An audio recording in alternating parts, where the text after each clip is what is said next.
అందరికీ వందనాలండి. తండ్రి కృపను బట్టి, ఆయన అనాది కాల సంకల్పాన్ని బట్టి మళ్ళీ మనం అందరము ఈ లెక్చర్షిప్ మీటింగులో చివరి దినాన చేరి ఇప్పటివరకు గ్రంథములో నుంచి అనేకమైన విషయాలు జ్ఞానయుక్తంగా గ్రహించటానికి కృపను గ్రహిస్తున్న పరమ తండ్రికి స్తోత్రములు చెల్లిస్తూ ఉంటున్నాం. చాలా సంతోషం. ఒకడు తప్పిదములో చిక్కుకుంటే మంచి దారిలోనికి తీసుకొని రావుట ఎలాగో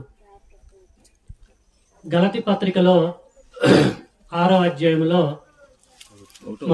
మొదటి వచనంలో ఉంది ఈ ఇన్ఫర్మేషన్. ఒకసారి బైబిల్ ఓపెన్ చేసి నేను చదువుతున్నప్పుడు చూడాలని కోరుతున్నాను. గలతీ పత్రిక 6వ అధ్యాయము మొదటి వచనం. వాస్తవంగా అన్నయ్య నాకు 40 నిమిషాలు ఇచ్చాడు. ఇక్కడికి వచ్చాక 10 నిమిషాలు ఎగిరిపోయింది. ఓకే, సిచ్యువేషన్ బట్టి ఫాలో కావాలి. కలిగిన దాన్ని బట్టి తృప్తి కలిగి మనం ఉండాలి. రైట్. 6వ అధ్యాయము మొదటి వచనం. సహోదరులారా, ఒకడు ఏ తప్పిదములోనైనను చిక్కుకొనిన ఎడ ఆత్మ సంబంధులైన మీలో ప్రతి వాడు తానును శోధింపబడుదునేమో అని తన విషయమై చూసుకొనుసు సాత్వికమైన మనసుతో అట్టి వానిని మంచి దారికి తీసుకొని రావాలి. ఇదండి ప్రియులరా, పౌలు గారు ఈ పత్రిక రాయటం జరిగింది. మనందరికి తెలిసిన సంగతి. గలతీలకు పత్రిక రాశాడు. గలతీ పత్రికకు సంబంధించిన బ్రీఫ్ ఇంట్రడక్షన్ సహోదరులు ఆనందరావు గారు తెలియజేశారని నమ్ముతున్నాను. అయినా నేను అందులోకి వెళ్ళకుండా లైట్గా టచ్ చేసి ఇక్కడికి వచ్చేద్దామని ఆశ కలిగి ఉంటుంది.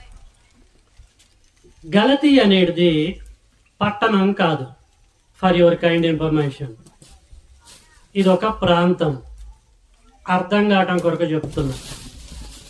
తెలుగు రాష్ట్రాలు ఉన్నాయి, ఆంధ్ర అండ్ తెలంగాణ. ఇందులో 3 ప్రాంతాలు ఉన్నాయి: ఆంధ్ర, తెలంగాణ, రాయలసీమ. ఇవి ప్రాంతాలు, పట్టణాలు కాదు. అలాగే గలతీ అనేది పట్టణం కాదు, ఒక ప్రాంతం. ప్రాంతములో క్రీస్తు సంఘాలు ఉన్నాయి. ఆ క్రీస్తు సంఘములకు అన్ని సంఘములను ఉద్దేశించి పౌలు గారు ఈ పత్రిక రాయటం జరిగింది. ఓకే, విషయం ఇదండి. దయచేసి మీరు పైకి చూడకండి, కోతి మీద పెట్టకాకండి. కాన్సన్ట్రేషన్ జాగ్రత్తగా మీరు వింటూ గ్రహించాలని కోరుతున్నా. ప్రియులారా, ఈ గలతీ పత్రిక 6వ అధ్యాయం మొదటి వచనములో ఉన్న భావాన్ని గ్రహించడానికి ముందు 5వ అధ్యాయం మీద మనకి పట్టుంటేనే 6వ అధ్యాయంలో ఉన్న ఈ లేఖనంలో ఉన్న సంగతి అర్థమైద్ది. గలతీయులు హీబ్రూ ఇశ్రాయేలు నుంచి కన్వర్ట్ అయినటువంటి టీం ఒకటి ఉంది. అందులో అన్య జనాంగంలో నుంచి కన్వర్ట్ అయినటువంటి వారు మింగిల్డ్ పీపుల్ అన్నమాట. వారిని దృష్టిలో పెట్టుకొని తెలియచేశాడు. ఇంకా కొంత ఇన్ఫర్మేషన్ ఉంది, అది చెప్పాల్సిన అవసరం లేదు ప్రస్తుతానికి. 5వ అధ్యాయము రాస్తూ ఏం చెప్పిండంటే శరీర క్రియలను గురించి మాట్లాడారు. మీరు ఒకసారి బాప్టిజం తీసుకున్న తర్వాత క్రీస్తు సంఘములో సభ్యులుగా కొనసాగుతున్నప్పుడు ధర్మశాస్త్రాన్ని గురించి ఆలోచించాల్సిన అవసరం లేదు. మోసే ధర్మశాస్త్రాన్ని గురించి, శరీర సంబంధమైనటువంటి క్రియల ప్రకారంగా బ్రతకవలసిన అవసరం లేదు. అంటే క్రైస్తవుడికి శరీర సంబంధమైన క్రియలకి సంబంధం లేదు. క్రైస్తవుడు అంటే ఆత్మ సంబంధమైనటువంటి వాడు. ఆత్మ సంబంధంగానే జీవించాలని ప్రియులారా శరీర సంబంధమైన సంగతుల గురించి చెప్పి ఆ తర్వాత ఆత్మానుసారంగా ఫలించాలని ఆత్మ ఫలాల గురించి కన్క్లూషన్ ఇవ్వటం జరిగింది 5వ అధ్యాయంలో. శరీర సంబంధంగా ప్రవర్తించొద్దు, ఆత్మ సంబంధంగానే ప్రవర్తించాలి అంటే ఆత్మీయంగా ఫలాలు మీరు పొందాలి అని చెప్తూ, నేను ఇంత చెప్పినా ఆత్మ సంబంధమైనటువంటి వాటిని మినిమైజ్ చేసేసి శరీర సంబంధంగానే ఒకవేళ మీరు థింక్ చేస్తారేమో, థింక్ చేసేసి శరీర సంబంధమైన పాపంలో చిక్కుని పోతారేమో. మరి ఇలాంటి పరిస్థితులలో మీరు ఎలాగ ప్రవర్తించాలని చెప్పిన సంగతే 6వ అధ్యాయం 1వ వచనం. ఓకేనా? క్లియర్ అయిపోయింది. ఒక ఇన్ఫర్మేషన్ మనకు అర్థం కావాలంటే దానికంటే ముందు అధ్యాయము అది చదివిన అర్థం కాకపోతే దానికంటే ముందు అధ్యాయం చదివితేనే ఆ విషయం మనకు అర్థమైద్ది. రైట్. నేను ఈ ఒక్క లేఖనములో ఉన్న డెప్త్ ఇన్ఫర్మేషన్ బయటికి తీయటానికి ట్రై చేస్తా. నాకు ఇచ్చింది ఒక్క లేఖనము. ఆ ఒక్క లేఖనములకి 30 minutes అన్నగారు ఇచ్చారు. ఇప్పుడు నేను న్యాయం చేకూర్చాలంటే కొంచెం డెప్త్కి వెళ్ళాలి, స్పీడ్గా.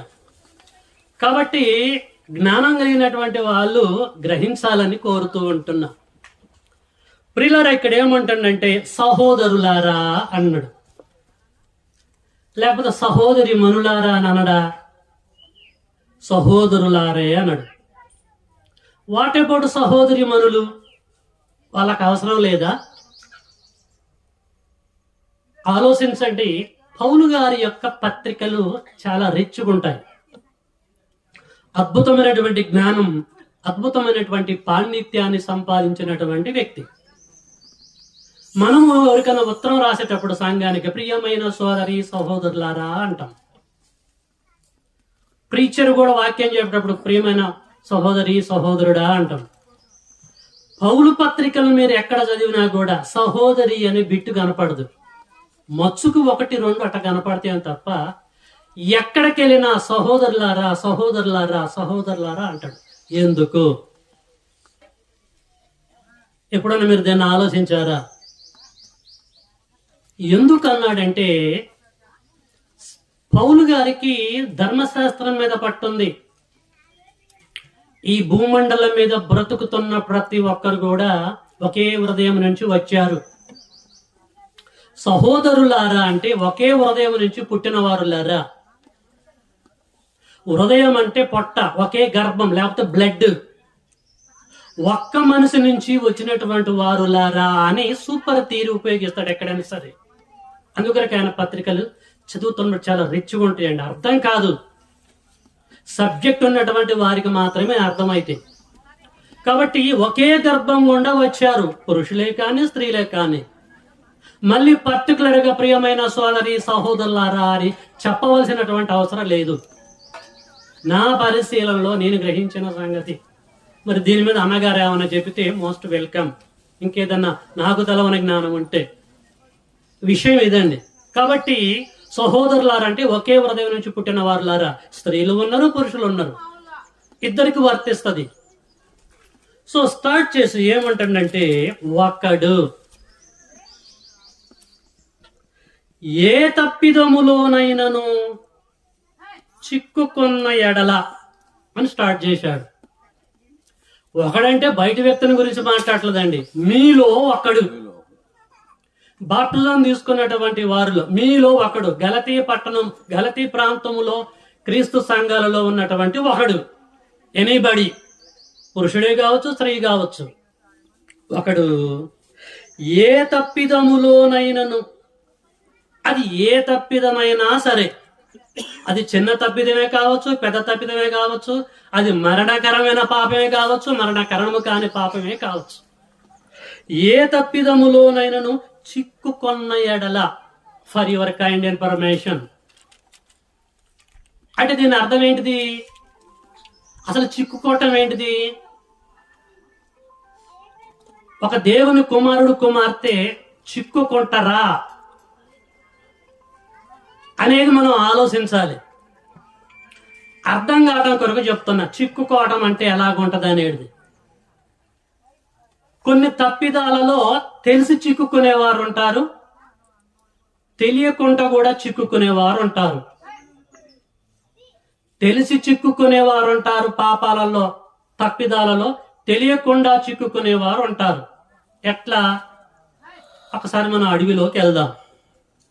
అడవిలో వేటగాళ్ళు ఉరులు ఒడ్డుతూ ఉంటారు, జంతువులను కానీ పక్షులను కానీ వేటాడ కొరకు. వాడు ఉరులు ఒడ్డి పక్కకి వెళ్ళిపోతాడు. జంతువులు ఏం చేస్తాయంటే తెలవదు పాపం వాటికి, మేత మేసుకుంటూ మేసుకుంటూ మేసుకుంటూ వచ్చి తెలియకుండా చిక్కుపోతాయి. వాటికి తెలియదు మేము వెళ్తున్నాము, వలలో చిక్కుకుంటామనే సంగతి తెలియదు, తెలియకుండా చిక్కుకోవటం. అలాగా దేవుని పిల్లలు తెలిసి చిక్కుకుంటారు పాపములలో, తెలియకుండా కూడా చిక్కుకుంటారు. ఇక్కడ వల వేసేది ఎవడు అనేది మనం ఆలోచించాలి. ప్రియులారా, చాలా జాగ్రత్తగా ఆలోచించాలి. ఒకడు ఏ తప్పిదములోనూ చిక్కుకునే ఎడల ఖచ్చితంగా వాడు చిక్కుకుంటాడు. ఎట్లా పౌలు గారు ఎలాగ చెప్పగలుగుతున్నాడు? ఈయనకు బేస్ ఏంటిది? బాప్టిజం తీసుకున్న క్రైస్తవులు చిక్కుకున్న సందర్భాలుందా అని మనం ఆలోచిస్తే, హోషేయ గ్రంథము 5వ అధ్యాయము 8 మనం చదివితే దేవుడు హోషేయ ప్రవక్త ద్వారా అంటాడు, ఇశ్రాయేలీలు ఎఫ్రాయిము సంతతి బుద్ధి లేని జనాంగము, వారి అపరాధములను బట్టి చిక్కుకున్నారా నాయన అంటాడు. హోషేయ గ్రంథము 5వ అధ్యాయము, నేను రెఫరెన్స్ అంటే ఓరల్గా చెప్పుకుంటూ పోతున్నాను, 5:8. ఇశ్రాయేలీలు నా పిల్లలు, ఎఫ్రాయిములు నా పిల్లలు, కానీ వాళ్ళు చిక్కుకుంటున్నారు. ఎలా చిక్కుకుంటున్నారు తెలుసా?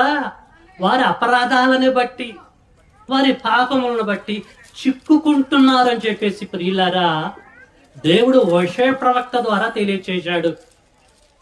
అంటే దీన్ని బట్టి మనకి ఏమర్థమైతుంది? దేవుని పిల్లలు 100కి 100 కాదు, 200% అపరాధములు చేసి చిక్కుకునే అవకాశాలు మెండుగా ఉంటాయి.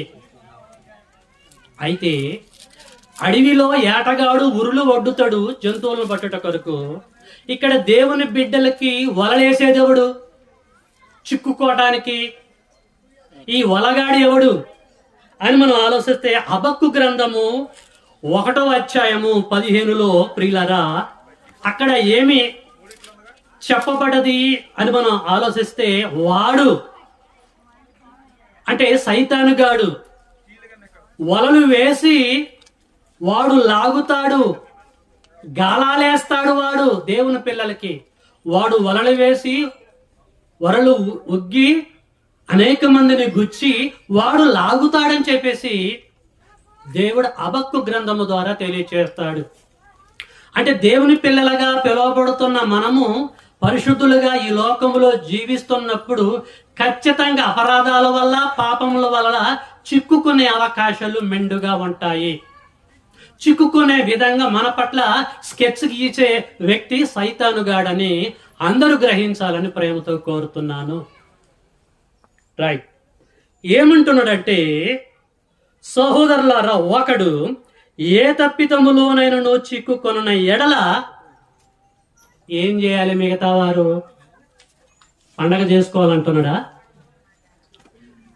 రెస్ట్ ఆఫ్ ది పీపుల్ ఏం చేయాలి? ఇక్కడ అంటున్నాడు చూడండి, ఒకడు ఏ తప్పిదములోనైనా చిక్కుకొన ఎడల ఆత్మ సంబంధులైన మీలో ప్రతి వాడు. మీరేమనుకుంటున్నారు? మేము తప్పు చెయ్యము, మేము పాపం చెయ్యము, అపరాధాలు చెయ్యము, ఎక్కడ కూడా చిక్కుకోము, మేమంత సౌండ్, మా అంత పవిత్రులు లేరని మీరు అనుకుంటున్నారుగా. మీకేం చెప్తున్నానంటే వినండి. తప్పిపోయిన వారి గురించి చెప్పాను, మీరు స్ట్రాంగ్ గా ఉన్నారు అనుకుంటారుగా. ఆత్మ సంబంధులైన మీలో ప్రతివాడు ఏం చేయాలి తెలుసా? తానును శోధింపబడుదునేమో అని తన విషయమై చూసుకోవాలి. ఏమంటాడండి? ఆత్మ సంబంధులైన మీలో ప్రతివాడు తానును శోధింపబడుదునేమో అని తన గురించి, ప్రతి ఒక్కరి గురించి వాడు ఆలోచించుకోవాలి అని అంటాడేంటి? వాడు దెబ్బతినిపోయి ఆగమైపోతుంటే, వాడు గుంటలో పడి ఆగమైపోతాడు, నాశనం అయిపోతుంటే, ఆత్మ సంబంధులైన మీరు వెళ్ళి గుంటలో ఉన్నవాడిని లాగండ్రా నాయనని సలహా ఇవ్వాలి. ఒక పెద్ద మనిషి ఇచ్చే సలహా ఇది. ఏమంటాడు? వాని పక్కకు పెట్టేసి మిమ్మల్ని గురించి మీరు జాగ్రత్త పడండి అని అంటుండే ఏంటండి? మీకు అర్థమవుతుంది ఈ లేఖనంలో ఉన్న భావం? అట్లా ఎవరైనా సలహా చెప్తారా? మరి వెళ్ళి వాడిని కాపాడండి రా నాయన అని చెప్పేసి అనాల. అట్లా అంటలే. ఇక్కడ ఏమంటున్నాడు? ఆత్మ సంబంధులైన మీలో ప్రతివాడు తానును శోధింపబడుదునేమో అని తన విషయమై ఫస్ట్ చూసుకోవాలి. మొదటి ప్రిఫరెన్స్ నిన్ను నువ్వు కాపాడుకోవాలి అని అంటున్నాడు. మరి వాడు పని అయిపోయినట్టేనేగా, వాడిని వదిలేయటమేనా? నేను కూడా శోధింపబడతానేమని చెప్పేసి ఫస్ట్ మీరు ఆలోచించుకోవాలి అని అంటున్నాడు. వాడు శోధింపబడ్డాడు, దెబ్బతినిపోయాడు. మీరేం చేయాలి? No need to think about them, about him. First నిన్ను నువ్వు అలర్ట్ చేసుకో. శోధింపబడకుండా ఉండడం కొరకు స్కెచ్ గీసుకొని అంటున్నాడు. ప్రియులరా, పౌలు గారు చెబుతున్నాడంటే, అడ్వైజ్ ఇస్తున్నాడంటే, ఆత్మ సంబంధంగా ఉన్నటువంటి వారు, ఉంటును అని చెప్పుకుంటున్నటువంటి వారు శోధింపబడే అవకాశాలు ఉన్నాయా? According to Paul statement. మిమ్మల్ని మీరు చూసుకోండి అంటున్నాడు కదా. ఎందుకంటే ఒకవేళ మీరు కూడా శోధింపబడతారేమో, అని వదిలిపెట్టేసేయండి అని అంటున్నాడు. అట్లా శోధింపబడే అవకాశాలు ఉంటాయా ఆత్మ సంబంధంగా పరిశుద్ధులుగా ఉన్నవారు? ఖచ్చితంగా. సాతానికి కావాల్సింది పేషెంట్గా ఎవరంటే ఆరోగ్యవంతుడు కాదండి, రోగి కాదండి, వీడే కావాలి. వాడు అయిపోయింది, వాని వికెట్లకి వాని వలలోకి వెళ్ళిపోయాడు. వీళ్ళ మీద కాన్సన్ట్రేషన్ చేయాలంటే ఏం చేయాలి? వాడు వీళ్ళ మీద కూడా వల వేయాలి, వీళ్ళని కూడా లాగాలి. యేసు అంతటి వ్యక్తినే సాతాను ఏం చేసిందండి? శోధించిందా, ప్రేమించిందా? శోధించింది. ఎక్కడుంది? మత్తయి సువార్త 4వ అధ్యాయం 1వ వచనంలో బాప్టిజం తీసుకోవటమే ఆలస్యం. ఏం చేసింది సాతాను? శోధించటానికి అరణ్యంలోకి తీసుకెళ్లిపోయింది. యేసుని శోధించింది. ప్రియులారా, జస్ట్ బాప్టిజం తీసుకున్నాడు, రెడీగా ఉన్నాడు, వచ్చాడు, యేసును శోధించడం స్టార్ట్ చేశాడు. యేసునే దెబ్బ కొట్టగలిగినప్పుడు నువ్వెంత, నేనెంత? మీకు అర్థమవుతుంది ఆ పాయింట్?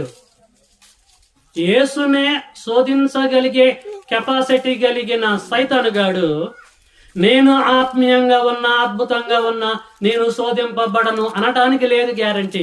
నిన్ను కూడా శోధించే అవకాశాలు ఉంటాయి.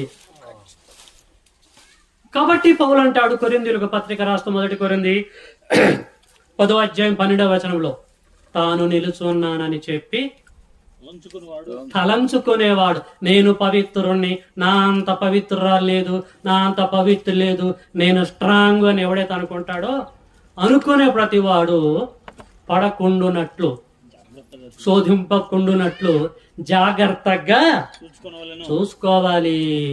ఇదండి. ఓ గలతీయులారా, be careful about yourself. మీ గురించి ఆలోచించండి. ఆత్మ సంబంధంగా జీవించండి, ఫలాలు పొందండి అని ఎంత చెప్పినా పక్కకు పెట్టేసి మళ్ళీ శరీర సంబంధంగా జీవిస్తున్నారుగా. నా ప్రయాసం అంతా వ్యర్థమైపోతుంది కదా. ఇలాంటి పరిస్థితుల్లో తీసుకోవాల్సిన జాగ్రత్తలు ఇవి అని తల్లి ఒక పిల్లగాడికి అరటి తొక్క తీసి నోట్లో పెట్టినట్టుగా ప్రియులరా పెడుతూ ఉంటున్నాడు. ఓకే, ఏమంటున్నాడు? ఆత్మ సంబంధులైన మీలో ప్రతివాడు తానును శోధింపబడుతునేమో అని తన విషయమై చూసుకోవాలి. వాని గురించి వాడు ఆలోచించుకోవాలి. చూసుకొనుచు అక్కడనే ఉండవని అంటలే. నీ గురించి నువ్వు జాగ్రత్తగా చూసుకుంటూ సెకండరీ స్టెప్లోకి వెళ్ళిపోవాలి అంటాడు. అందుకొరకే దీన్ని నేను చెప్పకుండా ఆఫ్ చేశా. ఫస్ట్ నీ గురించి నువ్వు ప్రొటెక్షన్ చేసుకోవాలి. ఆ తర్వాత నువ్వేం చేయాలి? తాను కూడా శోధింపబడినను చూసుకొనుచు సాత్వికమైనటువంటి మనసుతో ఎట్టివానిని ఒకడు ఏ తప్పిదములోనైనను చిక్కుకొని ఉంటే అట్టివానిని మంచి దారికి తీసుకొని రావాలి. Secondary step. ఫస్ట్ మీ గురించి మీరు ఆలోచించుకోవాలి. శోధింపబడకుంటున్నట్లు జాగ్రత్తగా ఉండాలి. మీ చుట్టూ బాండరీ ఏర్పాటు చేసుకొని వాని గురించి ఆలోచించొద్దు అని అంటలే, మీ గురించి మీరు ఆలోచించుకుంటూ తప్పిపోయినటువంటి నీ సహోదరుని మళ్ళీ రీస్టోర్ చేయడానికి నువ్వు ప్రయత్నం చేయాలి. నీ సహోదరుడు కదా, ఎట్లా మళ్ళా వారిని దారిలోకి రప్పించాలి? సాత్వికమైనటువంటి మనసుతో అట్టి వారిని మంచి దారిలోనికి తీసుకొని రావాలి. It's your duty. నువ్వు ఒక్కడివే స్ట్రాంగ్ ఉంటే కుదరదు, నువ్వు ఒక్కడివే రక్షణ పడితే కుదరదు. సాత్వికమైనటువంటి మనస్సు నువ్వు కలిగి ఉండి నశించిపోతున్న నీ సహోదరుని వదిలిపెట్టకుండా మంచి దారిలోనికి, మంచి మార్గంలోనికి మీరందరూ కలిసి వారిని రప్పించాలి. ఎందుకు? పేతురు గారు అంటున్నాడు, ఎవడును నశించటము దేవునికి ఇష్టము లేదు. మానవుల పట్ల దేవుడికున్న ప్రణాళిక ఏంటంటే ఒక్క వ్యక్తి కూడా నశించి పాతాళ లోకానికి వెళ్ళిపోకూడదు. అందరూ కూడా మారు మనసు పొంది సరైన ట్రాక్ లోకి వచ్చి యేసు రెండవ రాకల్లో యేసుని వెంబడిస్తూ పరలోకం వెళ్ళాలని మానవుల పట్ల దేవునికున్న అద్భుతమైనటువంటి ప్రణాళిక. కాబట్టి దేవుడి యొక్క ప్రాజెక్ట్ ఇది. ఓ గలతీయులారా, మీరు మర్చిపోతున్నారు. ఎవడు కూడా నశించుకోకుండా ఉండాలంటే మీరేం చేయాలంటే సాత్వికమైనటువంటి మనసు మీరు కలిగి ఉండి ఏం చేయాలా? అట్టి వారిని మంచి దారిలోనికి తీసుకొని రావాలి, రీస్టోర్ చేయాలి. ఎక్కడి నుంచి తప్పిపోయాడు, ఏ ట్రాక్ నుంచి వెళ్ళిపోయాడు, ఏ తప్పిదో నుంచి వాడు వెళ్ళిపోయాడు, మనం ఏం చేయాలి? వాడికి వాక్యం చెప్పి వాక్యం ద్వారా తిరిగి వాడిని మళ్ళీ క్రీస్తు మార్గంలోకి రప్పించాలి.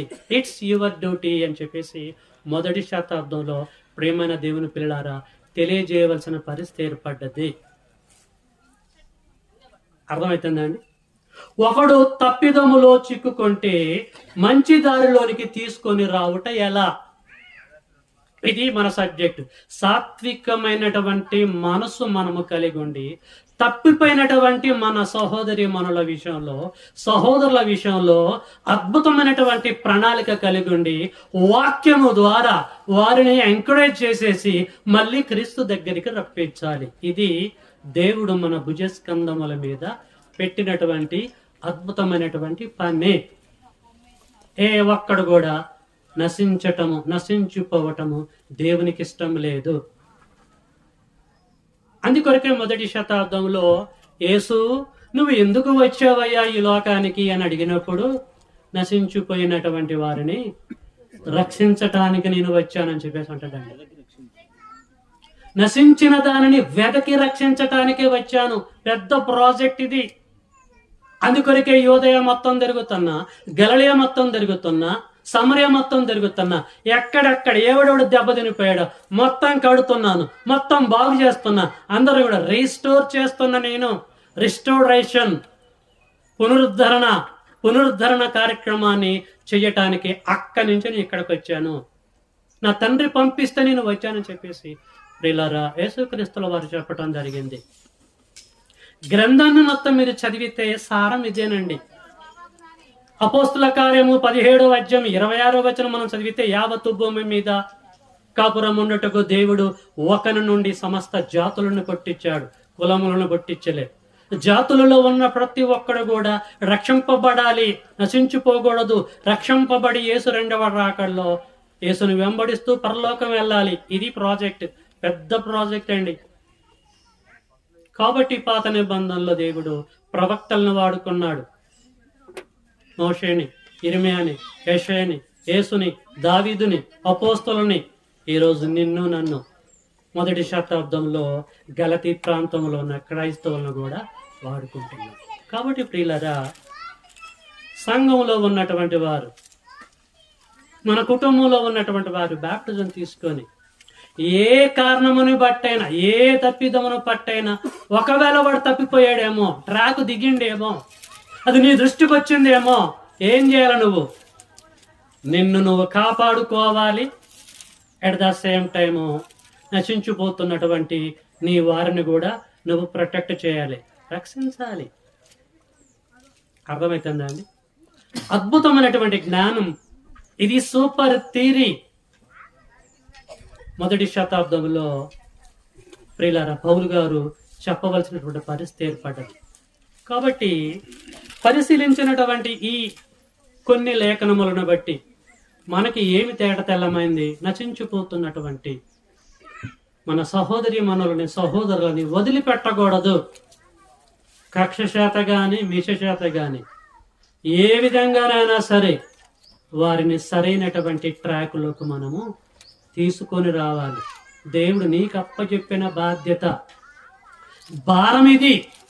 చాలా మంది దేవుడే చూసుకుంటాడులే, వాడి పాపములకు తగ్గట్టుగా, వారి అపరాధములకు తగ్గట్టుగా వారికి అయిందని చెప్పేసి చేతులు ఎత్తేస్తారు. అందుకొరకైనా నిన్ను దేవుడు ఎన్నుకున్నది, దేవుడు పిలుచుకున్నాడు. మొదటి పేతురు 2:9 అంధకార సంబంధమైనటువంటి చీకటి రాజ్యం నుంచి మనల్ని ఎందుకు పిలుచుకున్నాడు, ఎందుకు అపాయింట్మెంట్ ఇచ్చాడు? పని చేయడం కంటే నశించిపోతున్న ప్రతి ఒక్కరిని కూడా రీస్టోర్ చేయటం కొరకు.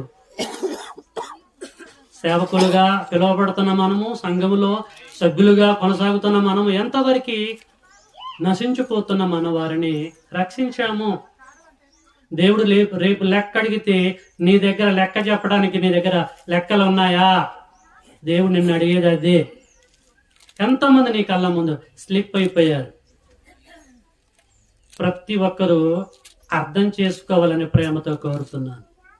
యాకోబు గారు పత్రిక రాస్తూ మొదటి అధ్యాయంలో అంటారు, మీరు వినువారు మాత్రమే ఉండి 1:21-22 మీరు వినువారు మాత్రమే ఉండి మిమ్మల్ని మీరు మోసపుచ్చుకొనకుండా విన్నదాని ప్రకారంగా ప్రవర్తించువారున్నాయి ఉండుడి అని అంటాడండి. శ్రోతలుగా ఉండొద్దట మనం. శ్రోతలు ఏంటంటే ఎక్కడ ఎవరు వాక్యం చెప్పినా వెళ్ళి రెక్కలు కట్టుకొని వెళ్ళి వింటా ఉంటారండి. వినటం ఇంపార్టెంట్ కాదు, విన్నదాని ప్రకారంగా ప్రవర్తించు వారునై ఉండుడి అని అంటాడు.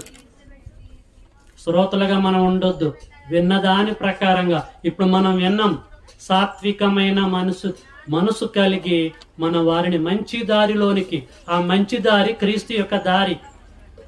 యేసు అంటాడు, నేనే మార్గమును, నేనే సత్యమును, నేనే నా మార్గము గుండానే రావాలి, నా మార్గంలోనికి క్రీస్తు మార్గములోనికి తప్పిపోయిన మన వారిని అందరం కూడా తిరిగి రప్పించాలి ప్రియులారా. అది రిస్టోరేషన్ అంటారు, పునరుద్ధరణ అంటారు. ఈ బాధ్యత, ఈ పని ఎవరు కూడా చేయట్లేదండి. బాధాకరమైనటువంటి విషయం. కాబట్టి ఈ ఒక్క లేఖనములో ఇంత డెప్త్ అయినటువంటి ఇన్ఫర్మేషన్ ఉంది. ప్రతిసారి మనం చదువుతాం కానీ క్యాచ్ చేయం పాయింట్స్, వింటాం వదిలేస్తాం. తప్పది. విన్నదాని ప్రకారంగా మనము ప్రవర్తించేటువంటి వారిగా మనము ఉండాలి. అర్థమవుతుందండి? ఓకే సహోదరులారా, ఒకడు ఏ తప్పిదములోనైనను చిక్కుకొని ఎడల, ఇన్ కేస్ ఆత్మ సంబంధులైన మీలోనే, బయటివాడు కాదు, మీలో ప్రతివాడు తానును శోధింపబడుతునేమో అని తన విషయమై ఫస్ట్ చూసుకోవాలి. చూసుకున్నంతసేపు చూసుకొని ఏం చేయాలి తెలుసా? సాత్వికమైన మనసుతో అట్టివానిని మంచి దారికి తీసుకొని రావాలి. It's your duty. ఇది నీ బాధ్యత. చేతులెత్తేది నువ్వు అని గలతీలోకి పౌలు గారు పత్రిక రాయవలసిన పరిస్థితి ఏర్పడ్డది. కాబట్టి ప్రియులారా, చక్కగా ఓపికతో ఎన్నో వదిలిపెట్టకుండా, మర్చిపోకుండా విన్నదాని ప్రకారంగా ప్రవర్తిద్దాం. పౌలు గారు పత్రికలు అద్భుతంగా ఉంటాయి. ఆయన బైబిల్ని పట్టుకున్న వ్యక్తే కాదండి, పట్టుకున్న దాంట్లో పట్టుగలిగిన వ్యక్తి. ఫర్ యువర్ కైండ్ ఇన్ఫర్మేషన్, ధర్మశాస్త్రమును నవిలి, మన భాష చెప్పాలి, జీర్ణించుకున్న వ్యక్తి. సూపర్ థియరీ బోధించినటువంటి వ్యక్తి అండి. మొదటి శతాబ్దము కానించి ఇప్పటి వరకు పత్రికలో ఉన్న వాస్తవమైన భావాలు అర్థం కాక ప్రియులారా, క్రైస్తవ్యానికి చాలా మంది దూరం అయిపోతూ ఉంటున్నారు. పౌలు పత్రికని డీప్గా చదువుదాం. అక్షరార్థంగా చదివే కాడ అక్షరార్థంగా చదువుదాం, భావపూర్వకంగా చదివే కాడ భావపూర్వకంగా చదివి ఈ లోకంలో నశించిపోతున్నటువంటి ఆత్మల్ని రక్షిద్దాం. Thank you for your attention. May God bless you all. మీ అందరికీ వందనాలు.